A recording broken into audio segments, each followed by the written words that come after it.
क्या आपकी लाइफ परमेश्वर के गॉस्पल पर है या नहीं? सबसे बड़ी आज्ञा देखो बाइबल में परमेश्वर ने क्या लिखी है, वेरी इंपॉर्टेंट और सबसे बड़ी, कि अब जाओ, क्योंकि आसमान में चढ़ने से पहले यीशु मसीह ने अपने चेलों को कहा कि जाओ और जाके प्रचार करो। वहां चेले थे, 500 से अधिक विश्वासी थे, सब लोग वहां मौजूद थे। अगर परमेश्वर ने सिर्फ चेलों को बोला होता तो आज मैं आपको कभी ना कहता, लेकिन उसने सबको बोला जाओ और जगत के छोर तक जाके प्रचार करो, सब बातें लोगों को मानना सिखाओ। मैं एक्साइटेड रहता था, एक्साइटेड जब अपने बिजनेस पे था और अपने बिजनेस पे काम करने के लिए अपनी गाड़ी से जाता था, हर विश्वासी से, हर अविश्वासी से, हर दुकानदार से, हर कस्टमर से अपनी गवाही को शेयर करता था। तब मैं एक सिंपल विश्वासी था। उनको लगता है मेरे बाकी फेलो विश्वासियों को कि ये ज्यादा एक्साइटेड रहता है परमेश्वर के लिए, लेकिन इसमें कोई ज्यादा एक्साइटमेंट वाली बात नहीं है। फिर क्या हुआ, हम भी तो विश्वासी हैं, लेकिन हम हर किस्से परमेश्वर के बारे में बात करना ये थोड़ा लॉजिकल नहीं है, वो गुस्सा ना कर जाए। लेकिन उसी एक्साइटमेंट ने देखो मुझे आज कहां पहुंचा दिया है। क्या आपकी लाइफ गॉस्पल के लिए है? क्या आपका बिजनेस, आपका फाइनेंस गॉस्पल के लिए है? हम तो टाइथ तक नहीं निकालते हैं। तो इमेजिन करो परमेश्वर क्या हमें बरकत देगा। उसने कहा मैं फ्लड गेट को रोके रहूंगा, कि पीछे तो पानी है लेकिन आगे गेट लगा हुआ है, पर अगर तू मेरे सुसमाचार के लिए अपने जीवन को खोल देगा तो मैं उस फ्लड गेट को खोल के तुम्हें आशीष दूंगा, कि पीछे तो पानी है लेकिन आगे नहीं है। आगे तभी होगा जब तू मेरे वचन को फॉलो करेगा। आज जब हमारी लाइफ परमेश्वर के वचन पे होंगी, हमें यह समझ आएगा कि मेरा जीवन, मेरा बिजनेस, मेरा फाइनेंस, मेरी लाइफ, मेरे बच्चे, मेरी बॉडी, सब कुछ परमेश्वर की महिमा के लिए है। जो कुछ परमेश्वर की महिमा के लिए होगा, प्रभु उसे बढ़ाएगा और उस पर अटैक नहीं होगा। जो कुछ परमेश्वर की महिमा के लिए आप दे देंगे वो ब्लेस होगा और शैतान का उस पर कब्जा भी नहीं होगा और वो बढ़ाया जाएगा। अगर वो सेहत होगी, शैतान अटैक करने की कोशिश करेगा पर कामयाब नहीं होगा। अंत में आप जीतेंगे और लंबा जिएंगे और ना मरेंगे वरन जीवित रहेंगे और परमेश्वर के कामों का वर्णन करते रहेंगे। लेकिन क्या आपकी जिंदगियां परमेश्वर के वचन पे हैं या नहीं? या हम वैसे ही क्रिश्चियन हैं जो सिर्फ संडे के संडे 1 घंटा सरमन सुनने के लिए जाते हैं और 1 घंटे का अगर सवा घंटा हो गया तो भाई साहब हम 3 बार अपनी घड़ी देखते हैं कि पास्टर को दिख जाए कि मैं बिजी बहुत हूं, घंटे का सवा घंटा कर दिया, अब मुझे यहां से फाड़ी कर मुझे जाना है अपने बिजनेस के लिए। हमें संडे भी बिजनेस करना है, हमें संडे भी जॉब पे जाना है, हमें सैटरडे भी जॉब पे जाना है, लेकिन सुसमाचार देने के लिए हमें नहीं जाना है। इसीलिए सारी उम्र कमाने के बावजूद भी हम फाइनेंशियली स्ट्रगल करते रहते हैं और कुछ भी हमारे पास नहीं होता है। क्या आप सोचते हैं कि परमेश्वर ने आपको इसलिए बनाया है? नहीं, वो रास्ता नहीं ओपन करता है जब तक आप डेडिकेट होके अपना जीवन, सिर्फ अपनी प्रेयर्स नहीं, सिर्फ अपना बोना नहीं, सिर्फ अपनी फास्टिंग नहीं, एवरीथिंग आप गॉड की गॉस्पल के लिए देते हैं। वचन कहता है, परमेश्वर ने कहा जाओ और धरती के सब लोगों को सुसमाचार सुनाओ और शुरू से लेकर अंत तक जो बातें तुम्हें मैंने मानना सिखाई हैं, लोगों को मानना सिखाओ और देखो जगत के अंत तक मैं तुम्हारे साथ हूं। अगर आपकी चर्च आपको इनकरेज नहीं कर रही है कि आप जाएं और प्रीच करें, आप जाएं और इवेंजलिज्म करें, अपने बच्चों को बोलें जीसस के बारे में बात करने के लिए, तब तक आप एक सेफ्टी के नीचे नहीं हैं। आप एक ऐसे घेरे के नीचे नहीं हैं जहां परमेश्वर की सेफ्टी, सिक्योरिटी और हीलिंग और डिलीवरेंस और बरकत आपकी लाइफ के ऊपर होगी। आपकी लाइफ अगर परमेश्वर के गॉस्पेल के ऊपर नहीं रुकी हुई है तो जाओ और जहां सुसमाचार का काम हो रहा है वहां बोवो, वहां खड़े रहो, वहां प्रार्थना करो, वहां फास्टिंग करो। परमेश्वर के राज्य के लिए जब आप काम करते हैं वो आपकी टेक केयर करता है। इमोशनल अटैचमेंट आपकी हो सकती है क्योंकि ये मेरी पहली गाड़ी है, ये मेरे बाप की, मेरे पिता की, मेरे दादा की पहली गाड़ी है, लेकिन आप उस पर पैसा नहीं लगाते हैं, आप उसकी टेक केयर नहीं करते हैं। लेकिन जिस गाड़ी में रोज आप आते और जाते हैं, आप टाइम पर उसकी सर्विस करवाते हैं, आप टाइम पर उसको पेट्रोल देते हैं, उसको इंजन ऑयल देते हैं, क्योंकि आपको मालूम है कि इस पर आप निर्भर हैं। परमेश्वर भी वैसा ही है। जब आप उसकी टेक केयर करते हैं, आप उसके कामों की टेक केयर करते हैं, वो आपकी टेक केयर करता है। आप उसके कामों के बारे में सोचते हैं, उसके किंगडम के बारे में सोचते हैं, वो आपके बारे में सोचता है। आज पहला काम हमें यह देखना है, क्या मेरा जीवन गॉस्पल के लिए है या नहीं। अगर मैं पाप में हूं तो मेरा जीवन गॉस्पल के लिए नहीं है।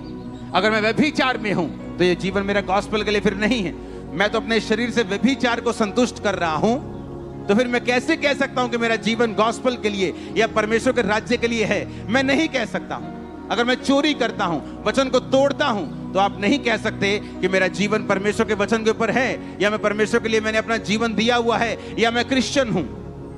आप किसी जीवित चर्च का हिस्सा नहीं हैं, आप संडे चर्च नहीं जाते हैं, आप रास्ते में इवेंजलिज्म नहीं करते हैं, आप लोगों के साथ परमेश्वर के वचन को शेयर नहीं करते, फिर आप कैसे कह सकते हैं आप क्रिश्चियन हैं? आप फिर कैसे कंप्लेंट कर सकते हैं कि मेरी लाइफ में परमेश्वर वो हीलिंग पावर से काम नहीं करता? वो प्रेरितों के काम की हीलिंग पावर तभी आएगी अगर आप उनके जैसा जीवन जीते हैं तो। लेकिन उनके जैसा जीवन हमें नहीं जीना है, हमें कुछ परमेश्वर को नहीं देना है, ना बीज बोना है, ना फास्टिंग करनी है, ना प्रार्थना करनी है, ना फुल नाइट प्रेयर करनी है, ना गॉस्पेल देने के लिए जाना है। हाँ, हीलिंग हमें वही चाहिए जो प्रेरितों के काम में होती थी। हीलिंग वही चाहिए लेकिन बोना नहीं है, हीलिंग वही चाहिए लेकिन विश्वास वैसा नहीं है।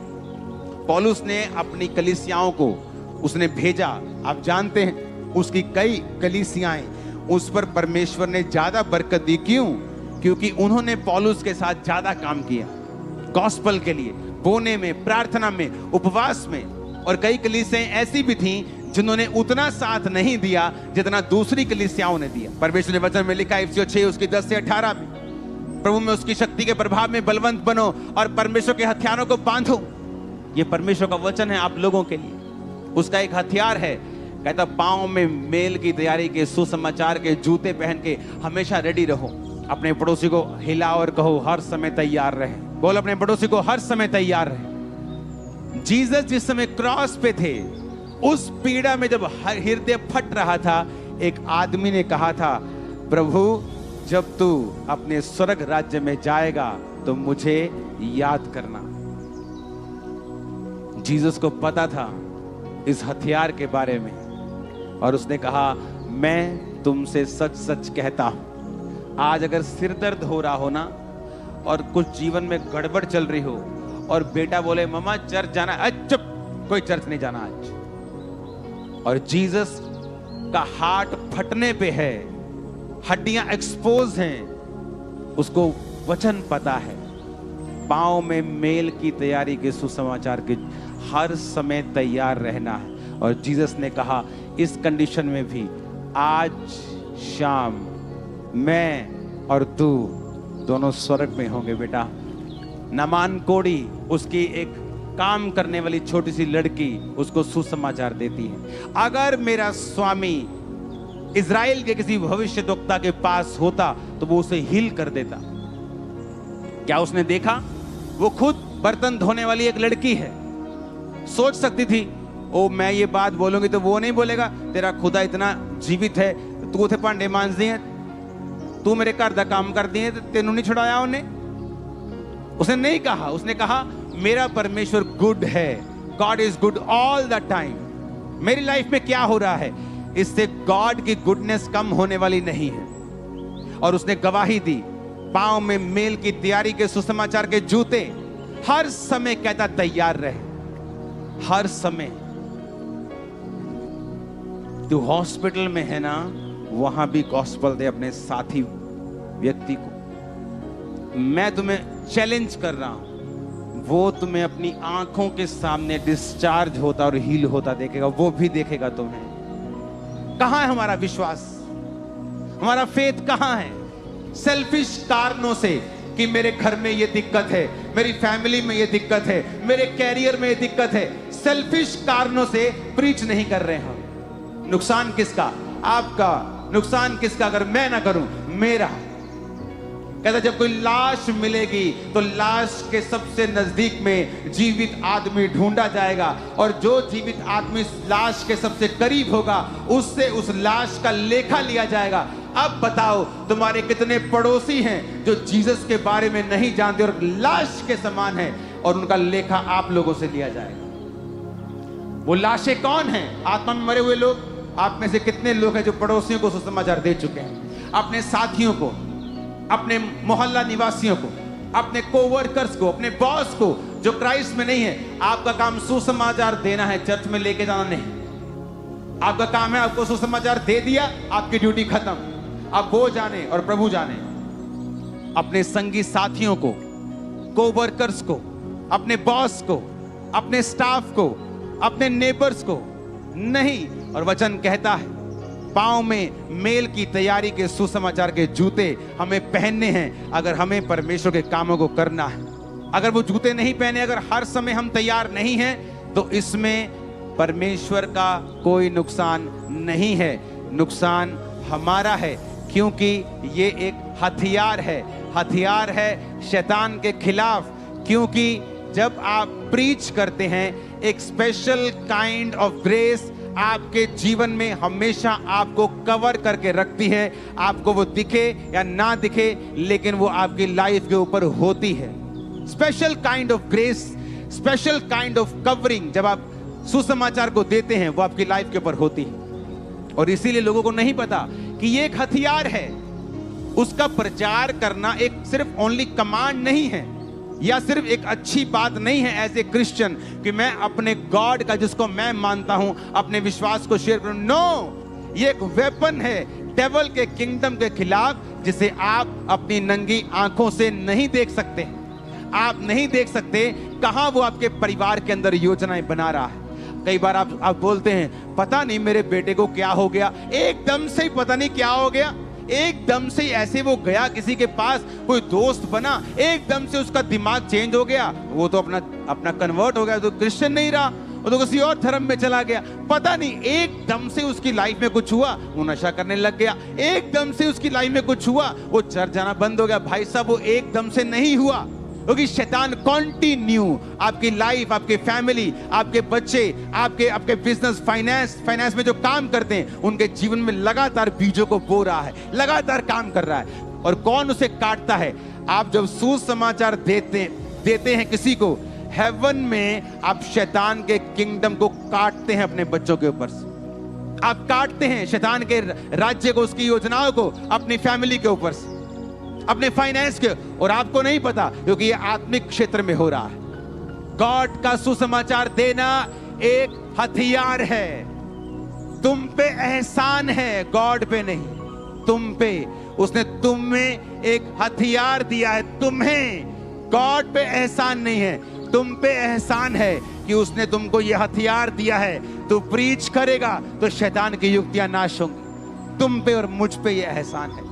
जब आप प्रीच करते हैं, आपको नहीं पता वो प्रीच जो आप कर रहे हैं, आपके किस एरिया, लाइफ के किस एंगल से शैतान के किस जड़ को, कड़ को खत्म कर रहा है, जला रहा है, उसको आपको नहीं पता।